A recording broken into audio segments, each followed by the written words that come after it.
我跟了你12年，干活的勤勤恳恳的，在座的每一位都一样。你呢，窥探我们的隐私，让我们喝这种水，你有良心吗你？你不要再忽悠我们了，行吗？放手！我给你们加薪，我给你们加薪！报警抓他！报警！咱报警！别报警！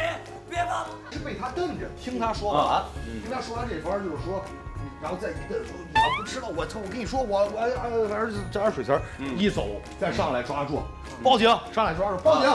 报警！去警察局然后说清楚。好多人我来报啊，警察局跟警察说去吧啊，然后把他加河，然后再上来几个人就那个 A 上来了啊，你上来，然后迪夫上来，抓胳膊的，你是不是带着他们去测水？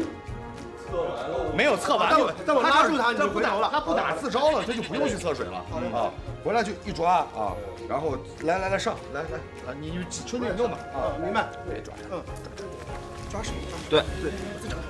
你别让跑，你说我报警，我报警。迪夫上来抓住他就说快报警，报警！好，举报他，快点！看着这个啊，倒，对吧？就是这样。那我就不说报警了，结就结在说你别想再忽悠我们了，对，是吧？你别想再忽悠我们了。对，把他什么抓到警察局去派出所说清楚。这样上来抓住，妈的头干的坏事太多了，报警啊！就说一句，干的坏事太多了啊！你大家我干的坏事太多了，干的坏事太多了，报警！对，不是你们放开我！啊！你们有什么？对吧？然后就一句，我看看谁。